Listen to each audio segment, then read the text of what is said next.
Hi guys, this is Kayla. And this is Becky, and we're with a couple of these read. Yes, and we also enjoy our weekly wine. What is our wine this week? Well, this is a special wine. This is not a Scout and Cellar wine. Which is why we're doing 2 weekly wines in 1 week. In 1 week, this is right. We had a very special trip. It was a research trip, and we went to Savannah, Georgia, which is the book I'm working on. The climax is set on a yacht in Tybee Island, or off the coast over in Tybee Island. So, of course, on the way down there, we wanted to make sure we had all the background knowledge we needed to explore the magical city of Savannah. So Becky had read Midnight in the Garden of Good and Evil before. I had read, I think, part of it during my internship. So, a long time ago. Yeah, I read it in the 90s when it first came out. Yeah. So we got the audiobook and we listened to it all the way to Savannah. And so we get there and we have all this amazing background knowledge. If you've never read Midnight in the Garden of Good and Evil, it is one of those books that can be a little hard to describe. It was written in published in 1992, I believe, and then they made the movie in 1994. The main storyline, and I say main because there are a lot of storyline and a lot of fascinating characters that don't really connect all that much. But the main storyline is Jim Williams, who was a self-made millionaire, born in Gordon, Georgia, really born poor. His father, during the Great Depression, had worked 2 jobs, one as a carpenter and one as a hairdresser. And Jim learned a lot from that. And when he got older, his mom used her savings to get him an art degree. So he starts refurbishing antiques and art and selling it and making more and more money. And then he gets to Savannah, which is a beautiful town, but it's also very, very old money. Yes. Like, at this point, it's the early 80s, and it's very old money. Like, they don't really accept newbies. But he comes in, he sees all these beautiful houses that just need to be refurbished. Right. So he starts refurbishing houses. He refurbished the Armstrong Kessler home, and it looks like a museum. Yes. It had been an academy at one point, and he refurbishes and turns it, I think, into a store for a while, where he was selling antiques. Right. It was his antique store for a year or two. Yeah. So he uses that and makes his money there, then eventually sells it and buys the historically important Mercer House, which was built by a Civil War general named General Mercer, and he built it before the Civil War. It wasn't finished yet when he went off the battle. He comes back, and everybody's like, hey, your Confederate dollars don't work here no more, and he loses the house. So a Mercer never lived in it. Interestingly enough, if you've heard of Johnny Mercer, famous musician, that was his ancestor. So a lot of people used to visit and think, oh, this was Johnny Mercer's house. He never lived there. No, he visited Jim there and offered to buy it one time. But Jim said, no. And Johnny Mercer now, he wrote like over 1,500 songs. And, I mean, Moon River, I'm sure everyone's heard of Moon River, Yes, Summer he won Winds. 4 Oscars for his music.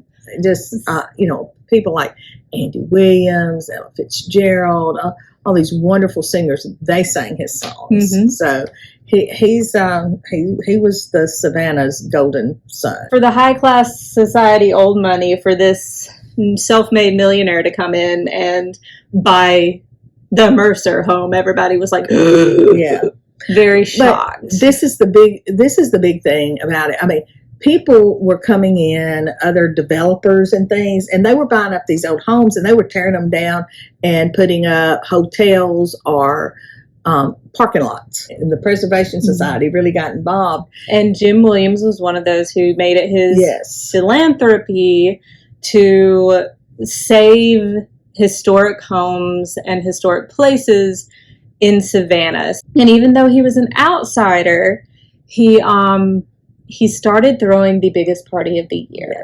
It was his annual Christmas party. So old money would nee at him, but if they didn't get an invitation to the Mercer House Christmas party, It was a bad day. It was such a bad day. Yeah.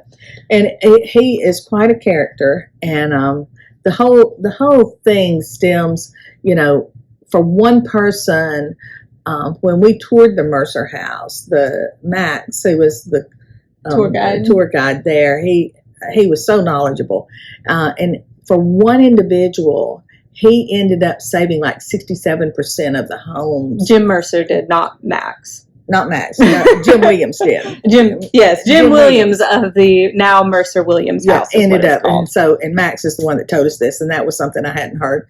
But just from an individual standpoint, one person saved so much of Savannah, or it would not be what it is today. And Savannah is just such a beautiful, beautiful city. It really is. Like, oh my goodness! I thought I was in love with New Orleans, but Savannah might have stolen my heart. It was just absolutely gorgeous. But the whole point, you go into Savannah. Jim Williams is also the book, and John Barrett, who wrote the book. He is really responsible for the tourism that took over Savannah. And the reason is, so the book isn't just about Jim Williams and his life, it is about a crime. It is about a murder. It's technically a true crime. Jim Williams preferred men, and he had a young man living with him as his kind of sometimes partner. And this young man had a lot of mental issues, according to the book. He would lose his temper at the drop of a hat, threaten people, try to fight people. He had tried to attack his mother. Like, I think she had a restraining order. Well, he got arrested for beating up his mom. Yeah, his sister had a restraining order. So that was the kid that he wasn't, I think he was 20. He was 21, yeah. That was who Jim Williams had a relationship with. And one night, according to the book, this young man, his name was Danny, he started yelling at Jim Williams again, looked like he was going to kill him. And Jim Williams' side of the story is that Danny drew a gun, shot at him, and Jim Williams was able to shoot him twice and get him down. Yeah. And ultimately that led to Danny's death.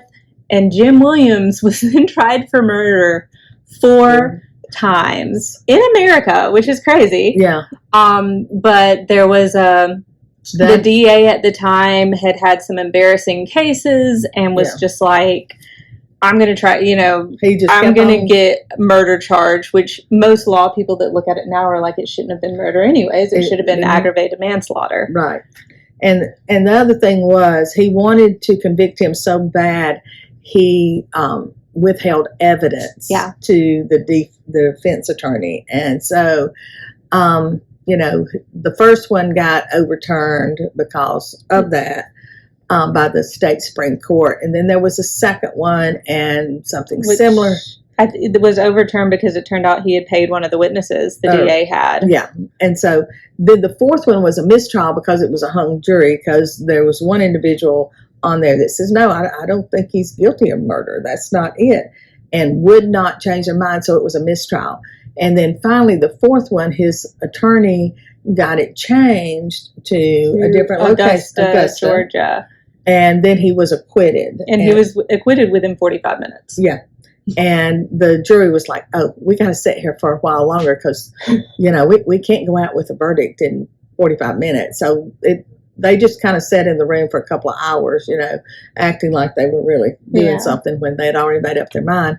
But it took 8 years and 4 trials, and he spent 2 years in jail. And I think one of the most fascinating things about Jim Williams, but he would run a business with world leaders in the art world and the antiquity world, and they didn't even know he was in jail. And it was just remarkable, the things how innovative he was to circumvent the situation he was in. And anyway, we've told you a lot, but there's so much. There's so much more. Like, I feel like we've given you the main storyline, but there's so many interesting characters that make this book good. There's a voodoo priestess. There's a drag queen that everyone loves. There's Joe Odom, who is basically a squatter. He keeps finding abandoned houses in Savannah at throwing parties. Oh, and it has to be like mansion type houses for him to live in. He's not going to live in anything that's not going to squat in anything that's not a mansion. So it's a great book. If you haven't read it, maybe you've seen the movie. It was directed by Clint Eastwood. It's got Kevin Spacey and John Cusack and Clint Eastwood's daughter. I mean, you get hints of the book in the movie, but they take all 4 trials and group them together in one trial. Yeah. All that said, we decided, in celebration of Savannah and actually being able to find this wine, to drink Madeira, which is in the book. It is Jim Williams' favorite wine. He's always, anytime he's in a scene drinking alcohol, he is drinking Madeira. Yes. And as we were listening to this, my husband looks at me and he's like, "What is Madeira?" And I said, "I think it's like a dessert wine. Look it up." And we looked everywhere for it. It is, in fact, a dessert wine. It is. And I was expecting it to be red. Now, I've never had Madeira before, and I was expecting it to be red, but it's amber. It looks more like a whiskey. Ooh. Okay. Now, we're excited. It is very sweet. Woo! I told you it's sweet. It smelled sweet, but it also gives you that warm. It is definitely a dessert wine. Like, you can just have this for dessert. You don't even have to have dessert with it. And very sweet. It's almost nutty. Is there almonds? Okay. All right. You know the little orange candies? They got the little sugar on the outside, and they're jelly-like, almost gummy-like, and they look like an orange slice. Yes, vaguely. Okay, that's what it tastes like. Oh, I love them. Jim Williams, a man of refined architectural and artistic taste. Yes. His favorite wine. And so, in celebration of Savannah, Jim Williams, the book. By the way, I will say that if you look at this beautiful cover, the statue on the front, Bird Girl. When this first came out, ever since I saw the cover of this book, I have wanted that statue. If you do go to Savannah, you will have to, first of all, yes, go to Bonaventure Cemetery where this is taken, but don't expect to find her there. She will not be there. She is at the Telfair Museum. So we went to Telfair the next day. Oh, and let me tell you, we walked in and they were like, well, some of the exhibits are closed because we're having a private event. And I looked at them. Now get this. You probably walked 5 blocks across town to get there, like we all had. It was unreal. I know we had walked a very long ways. It had taken us about 15 minutes to walk there. And I looked at that lady and I said, "Can I see Bird Girl?"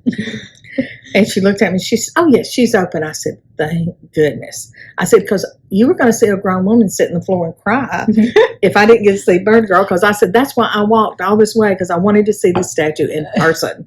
And I will say this, props to the museum, because they hadn't quite finished setting up for the event they were doing. So we did actually get to see everything that the museum had to offer.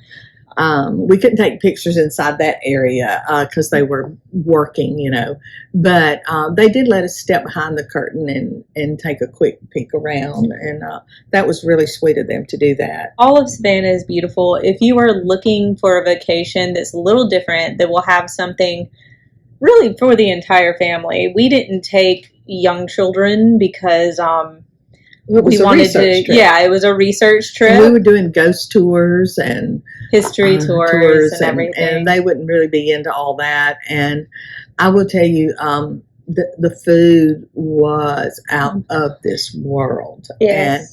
And I gained 30 pounds probably. Oh my goodness. We had, and I know we're going on a little bit, but I just want to give you some names. We had brunch at Huey's, and I had Eggs Benedict Blackstone, which had grilled tomatoes on it. Fabulous. And I had a bacon Swiss burger at Cotton's. It was delicious. We did, I have to give props to Nelson. of the old Savannah tours. Yes. He did our ghost tour, trolley tour that night, Monday night. Yes, which was honestly, that was the thing I was most worried about, because my father-in-law is very like he's a curmudgeon. Sometimes he's hard to please. So I was like, he's going to hate this. And I really think Nelson was his favorite. Yeah, he was. He liked not only all the the ghost stories, not as much, but the history. Yeah. Like, there were points where he was like, how do you remember all this, sir? Yeah. And we ate dinner that night at the Pirate House. The Pirate House. We just had a great time. And then on the way, we went to Tybee Island, of course, because that's where the climax of your yet to be named book you're working on. But we went there, and we went to the original Crab Shack. We got I think it's the captain's platter for $4. And then they brought out this tray of food. I kid you not, was like this big. It must have had a couple of pounds of, what was that, snow crab legs? It had 2 pounds of snow crab legs. Okay. And then it had shrimp. It had mussels. It had crawfish, sausage, potatoes, and corn on the cob. Mm-hmm. Oh my goodness! I had to go off and leave so much of that food there.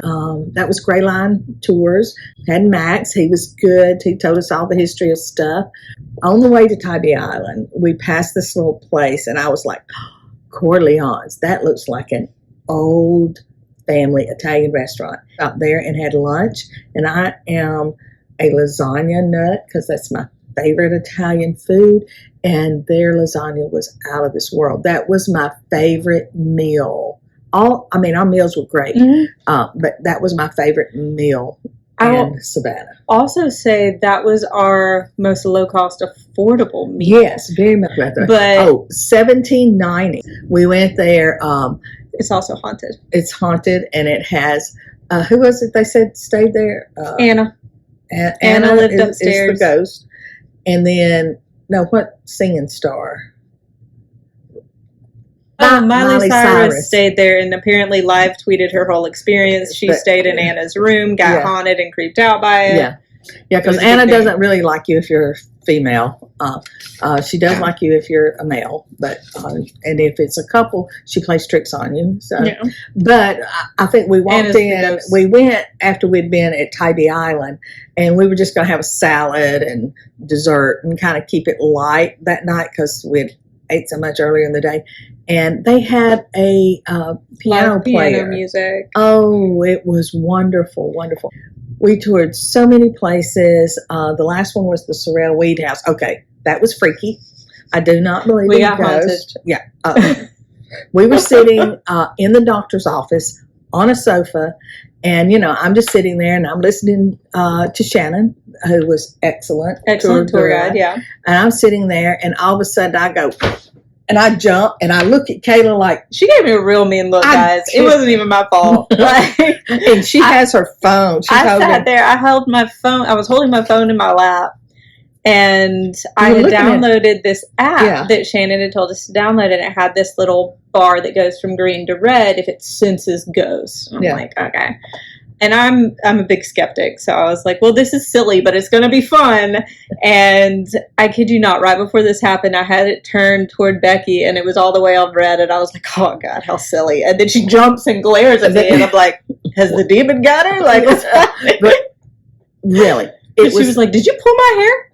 No, it felt like someone took their finger and just ran it down the back of my neck, just like that. And, it freaked me out. Let me just say that. It and she can attest. It really freaked me out. I feel like I had to talk you into sticking around. I was ready to go. Because you were like, Shannon, I was like, it's fine. It's probably just a breeze. And Shannon was looking at me going, I said, it was freaky. I said, this just happened. And she's like, what happened? What? And I was telling her, and she said, well, we have a little girl runs around here and plays hide and seek. And there's these... One of the people on the tour actually left. It was a young boy, and he left sobbing. Yeah, he was very he was very scared. Yeah, his dad had to take him out. So when I say young, he was like a 12 maybe. Yeah, I feel like he's 11 or 12 years old. So. But that was. And what I didn't tell you is like my favorite ghost hunter show, which is BuzzFeed Unsolved with Shane and Ryan. Like, you sent me that yesterday. I sent her that the day after and was like, oh, by the way, here's the episode they did there. And she's like, it was crazy. But anyway, I know we've gone on and on and on, but take a trip to Savannah. It's well worth it. We forgot one. Oh, what did we forget? Captain Alex. I had to talk about. Oh, precious. Captain Alex. We did She's a pirate captain. And that's how we found out about the 1790 house. Yes, we did a ghost pub crawl, a haunted pub crawl. Yeah. And she was funny. So much fun. So much fun to get to tour with. By the end of that particular tour, y'all went back a little earlier. Yeah. And Bo and I went to the last two pubs, and like I come in that night, I'm like, hey guys, I have treats. We will list our tours that we took. And we would definitely, I think, give all of them 5 stars. Oh, yeah. I'm sorry. We've gone on. And you might have to watch this episode in clips. Yes. You know? We probably should have done intermission. This episode in clips. We might have to put an intermission in there for you. But we had such a great time. And it's one of the places I've always wanted to go. So. And check out my Instagram for more pictures. I've put some in these videos, as you can see. I'm going to put some more on Instagram as well. Just a big Savannah photo dump. Yeah. All right. Thanks, guys. Bye, guys. Bye.